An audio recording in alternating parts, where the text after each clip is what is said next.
Law of one यानी एक का कानून, या कह लीजिए एक का ज्ञान, या कह लीजिए एक के तरीके। यह उसके 21वें सत्र का भाग 2 है। दोहराया जाता है कि इस किताब के द्वारा दी गई सभी सूचनाएं और जानकारियां आप जान भी सकते हैं, मान भी सकते हैं, नज़रअंदाज भी कर सकते हैं और सिरे से खारिज भी कर सकते हैं, क्योंकि यह आपकी फ्री विल है जो कि अनंत रचयिता द्वारा आपको दी गई है। एक और बात कही जाती है कि लॉ ऑफ वन पूरी तरह से सबके लिए फ्री है। यदि कोई इकाई या व्यक्ति इसको निजी स्वार्थ के लिए इस्तेमाल करे तो वह उसकी व्यक्तिगत जिम्मेदारी होगी। एक और बात कही जाती है दोस्तों कि यदि कोई व्यक्ति इस एक की कानून की किताब को अपनी भाषा में परिवर्तित करके दूसरों से साझा करना चाहे तो वह कर सकता है, क्योंकि यह भी उसकी फ्री विल है। तो पहला सवाल डॉन करते हैं। फिर हमारे पास एक ऐसी स्थिति है जहां पहले 25,000 वर्ष के अवधि के अंत में मैं अनुमान लगा रहा हूं कि जब ग्रह रक्षकों ने पाया कि किसी भी तरह की, चाहे वह सकारात्मक यानी पॉजिटिव या नकारात्मक यानी नेगेटिव इकाइयां हों या व्यक्ति हों या लोग हों, उनकी कटाई नहीं हो पाई थी। आप हमें बताइए कि तब क्या हुआ था, किस तरह की कार्यवाही की गई थी, आदि इत्यादि। तो रा कहते हैं किसी भी तरह की कार्यवाही नहीं की गई थी, सिवाय यह कि मदद की पुकार की कितनी संभावना है उसके प्रति जागरूकता रहे, या इस घनत्वता की इकाइयों के बीच कितनी समझदारी है, वे इसका ध्यान रखते हैं। महासंघ तो केवल इस बारे में ध्यान रखते हैं कि सीखने के लिए सहायक परिस्थितियों का संरक्षण हो सके। इसका अधिकांश भाग स्वतंत्र इच्छा की विकृति के इर्द गिर्द घूमता रहता है।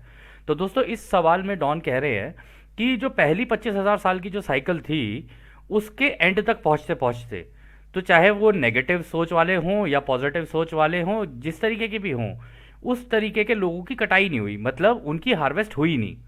तो वो ये पूछने लगे कि तो उस सिचुएशन में आप लोगों ने क्या किया, मतलब किस तरीके की एक्शन लिया आप लोगों ने।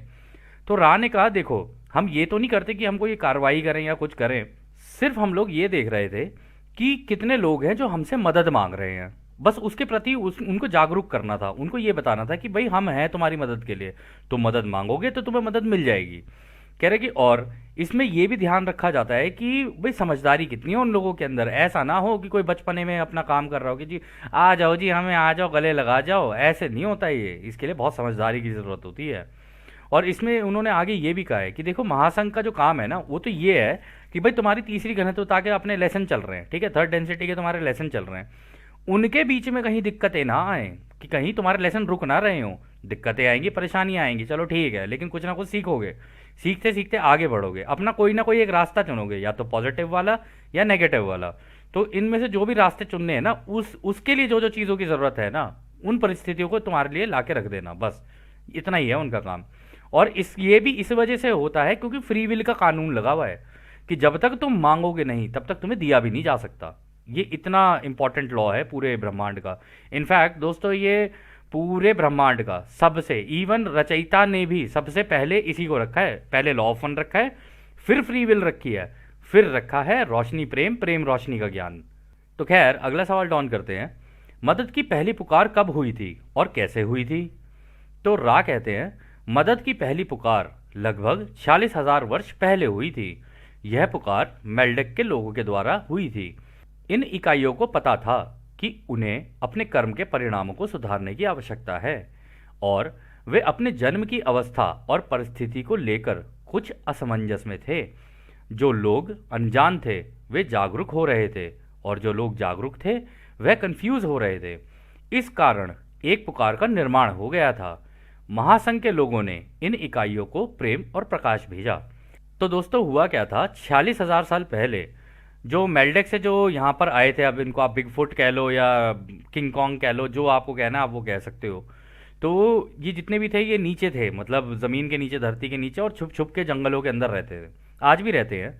तो उस केस में हुआ क्या कि देखो उनमें से जो जो जागरूक होते जा रहे थे अपनी, मतलब अब उनको ये तो पता था कि हाँ भाई हमने पाप तो कर दिए, ऐसे ऐसा किया कि अपना ग्रह ही उड़ा दिया हम लोगों ने, मतलब भावनाओं में बह के।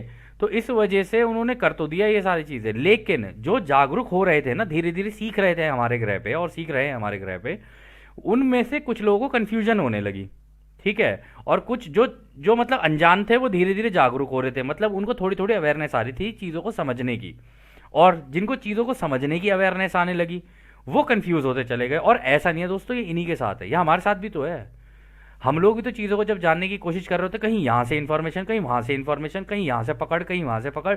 इस चक्कर में होता क्या है ना, जब कोई कोई इंसान 10 दिशाओं में भागता है ना, तो वो कंफ्यूज हो जाता है। इसलिए कहते हैं चाहे एक किताब को करो लेकिन ढंग से करो, या किसी भी काम को करो एक को करो लेकिन ढंग से करो। जैक ऑफ ऑल ट्रेड्स बनने का कोई फायदा नहीं होता, उससे बेटर ये है कि मास्टर ऑफ वन बन लिया जाए। तो यहाँ पे उन्होंने कहा कि महासंघ ने उनको अपने प्रेम और अपना प्रकाश भेजा। तो आगे डॉन कहते हैं, महासंघ ने यह प्रेम और प्रकाश कैसे भेजा, सटीक रूप से उन्होंने क्या किया था। तो रा कहते हैं, महासंघ के अंदर वे लोग भी होते हैं जो कि उनके गृह क्षेत्र के थे। वह कुछ नहीं करते, बस उन लोगों पर प्रेम और प्रकाश का शुद्ध प्रवाह भेजते हैं जिन्होंने मदद के लिए पुकारा होता है। यह वैचारिक विचार यानी कंसेप्चुअल थॉट के रूप में नहीं, बल्कि शुद्ध और अविभाजित अनडिफरेंशिएटेड प्रेम के रूप में होता है।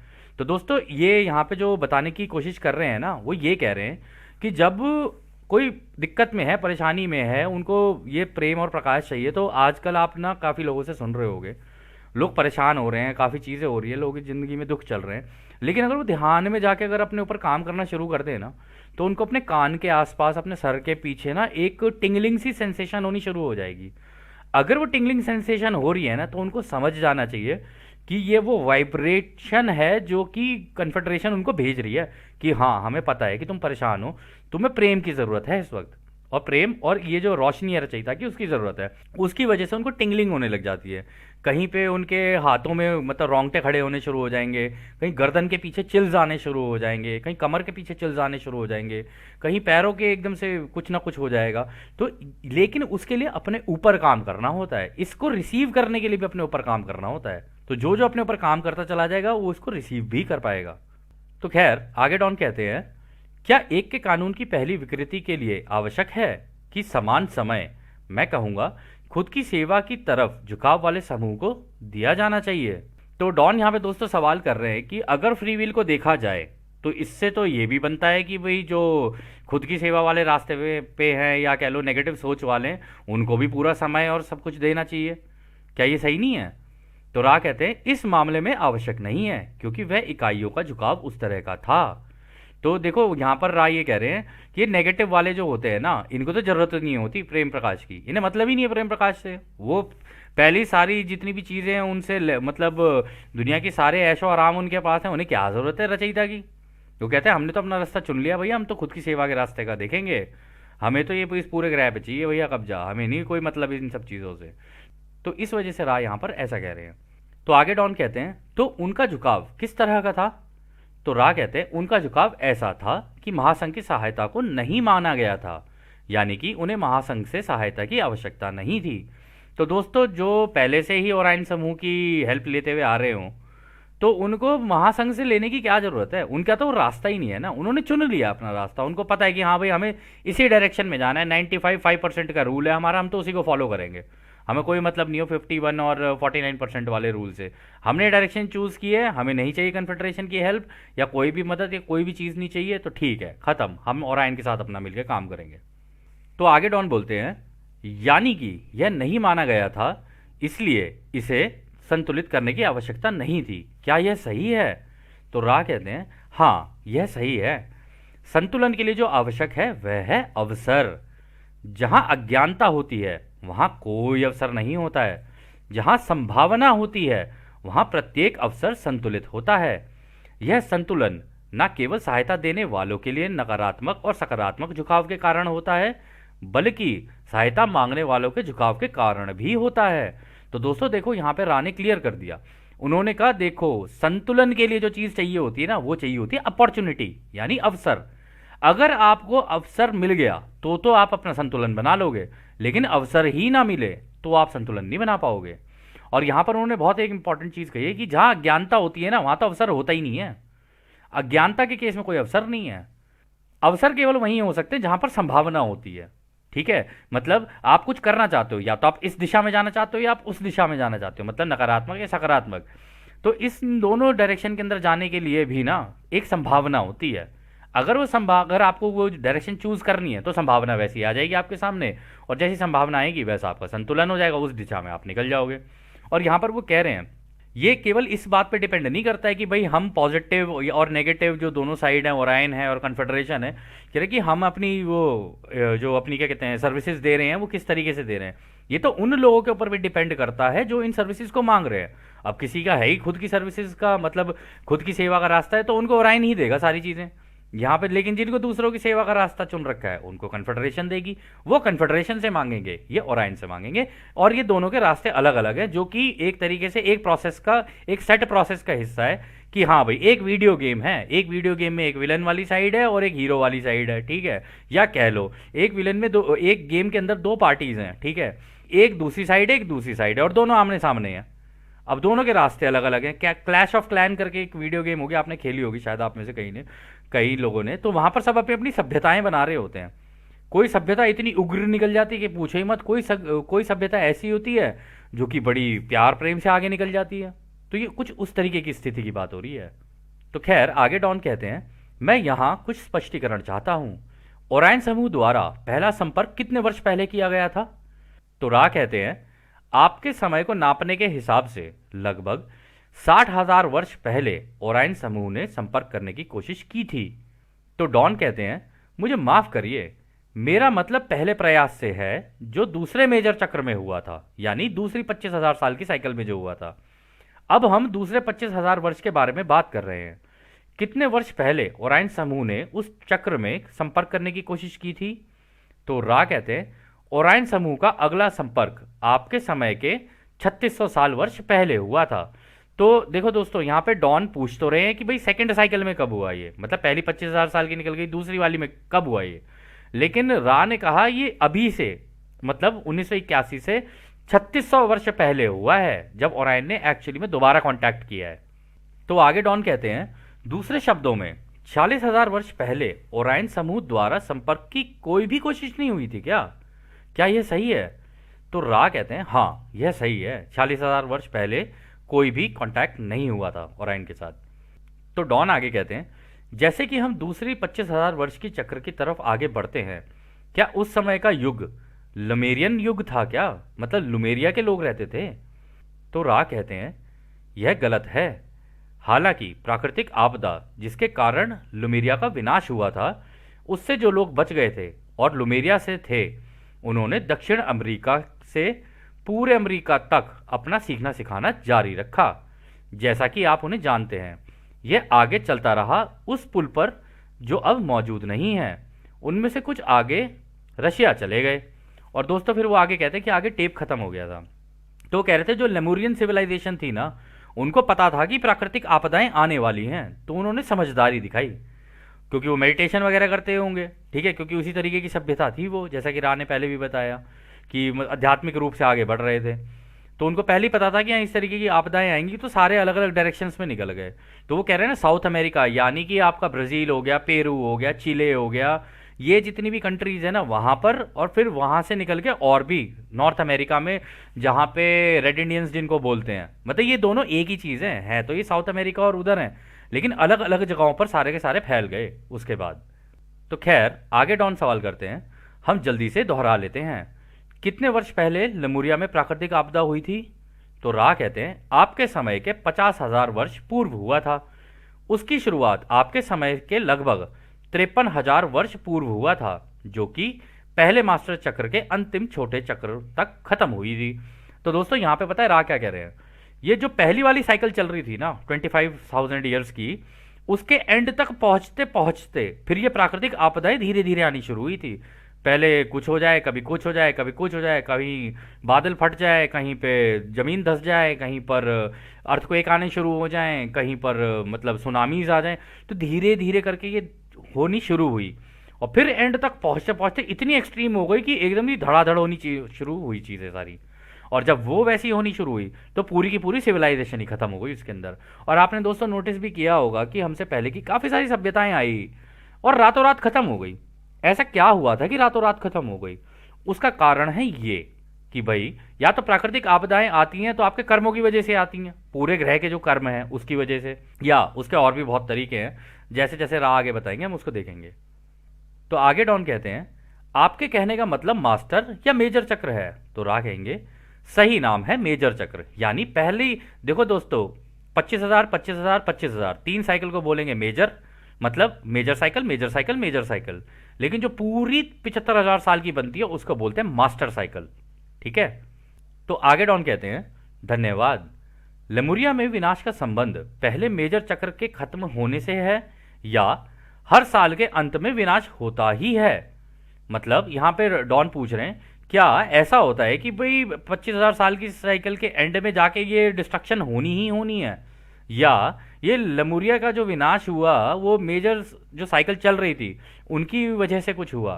तो रा कहते हैं, हर मेजर चक्र के अंत में ऊर्जाओं का संगम होता है। इसकी वजह से आपके ग्रह की सतह के गतिविधि में एक अनिवार्य सामंजस्य यानी एडजस्टमेंट होता है, यानी कि प्राकृतिक आपदाएं आती ही हैं।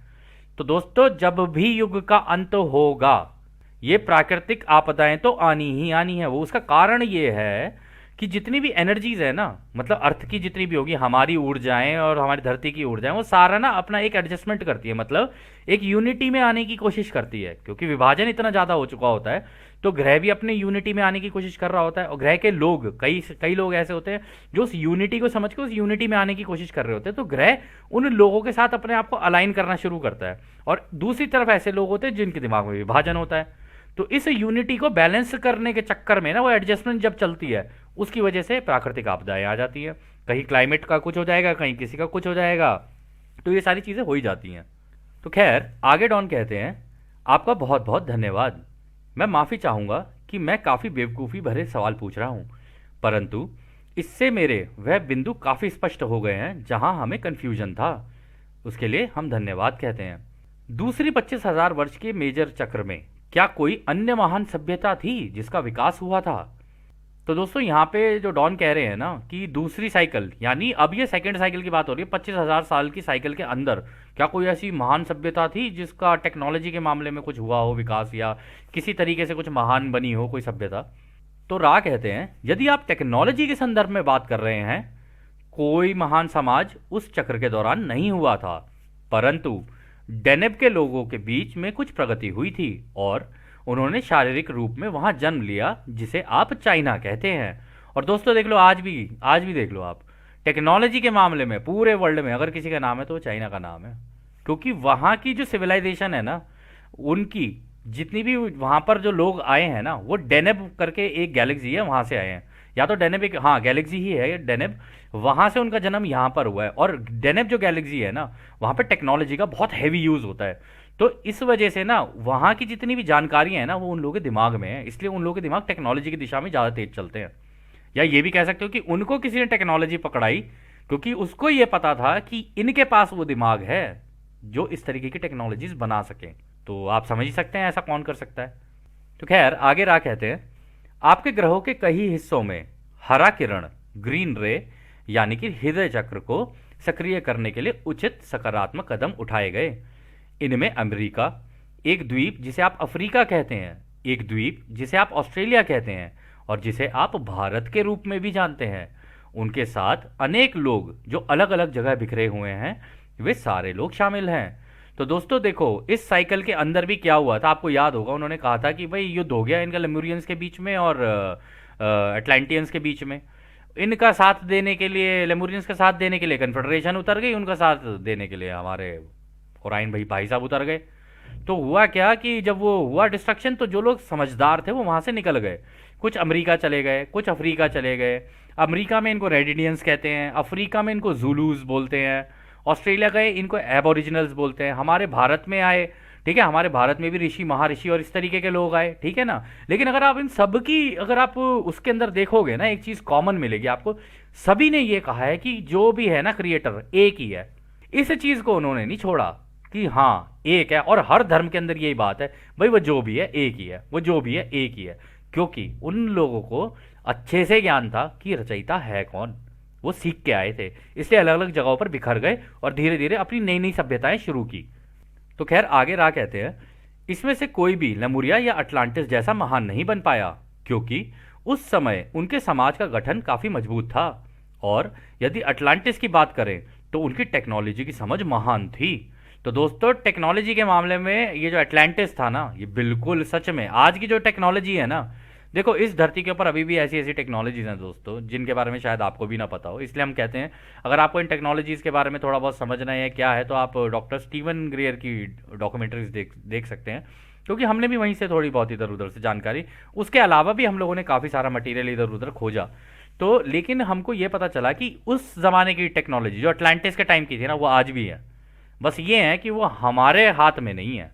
हमारे हाथ में जो टेक्नोलॉजी है, फ़ोन और ये सारी चीज़ें हैं ना, ये सच बताएं तो दोस्तों ये सच में बचपना है, ये मजाक है, बताइए, ये कुछ भी नहीं है टेक्नोलॉजीज। ये एआई वेआई ये उस ज़माने में पहले ही इसको मास्टर कर चुके थे ये लोग। मतलब अटलांटिस उस ज़माने में कर चुका था ये। तो आगे रा कहते हैं, हालांकि आपके ग्रह का दक्षिणी अमेरिका का जो क्षेत्र है, वहां के लोगों का विकास प्रेम की कंपन की विकृति में काफी तेजी से हुआ। यह इकाइयां बिना किसी मजबूत समाज या टेक्नोलॉजी के ज्ञान के भी दूसरे मेजर चक्र के अंत में कटाई के योग्य हो गई थी। तो देखो दोस्तों, हुआ क्या, 25,000 ईयर्स की एंड में बात हो रही है ये, मतलब अभी इस 25,000 साल की नहीं, वो सेकंड वाली साइकिल के एंड में की बात हो रही है यहाँ पे। और वहाँ पे ये जो साउथ अमेरिकन जो थे, यानी पेरू हो गया, चिले हो गया, ब्राज़ील हो गया, अर्जेंटीना हो गया, आपका ये हो गया, और भी बहुत सारी कंट्रीज हैं उसमें, कोलंबिया वगैरह हो गए। इन कंट्रीज के बेशक लोग अलग अलग थे, लेकिन उन सबके बीच में ना आपसी प्रेम और भाईचारा बहुत स्ट्रांग था, और आज भी है, आज भी। अब थोड़ी सी दिक्कतें वहां पर भी शुरू हो गई हैं, लेकिन आज मतलब उस जमाने के एंड तक पहुंचते पहुंचते ना वो कटाई के योग्य हो गए थे, मतलब उनकी हार्वेस्ट इसका मतलब हुई थी। रा का यही कहने का मतलब है यहाँ पे। और हार्वेस्टिंग कराने का एक ही तरीका है, अपना रास्ता चुन लो और अपनी आज़ादी का इस्तेमाल करते हुए दूसरों की आज़ादी का बिना उल्लंघन किए हुए उनको जो जो मदद चाहिए उनको वो दे सको, जितनी तुम्हारी कैपेसिटी है उसमें दे सको, वो देते चले जाओ और मेडिटेशन करते चले जाओ। ये दो काम कर लिए तो आप कटाई के योग्य हो जाओगे, और जब हार्वेस्ट होगी तो आपको ले जाएंगे। यही है उसका तरीका। तो खैर दोस्तों, यह सत्र यहीं समाप्त होता है, और जैसे कि राह हमेशा कहते हैं, अब हम आपको उस एक अनंत रचयिता के प्रेम, उसकी रोशनी, उसकी शक्ति और उसकी शांति में छोड़कर चलते हैं। आद ने हमारे दोस्तों, आद ने वासु। धन्यवाद।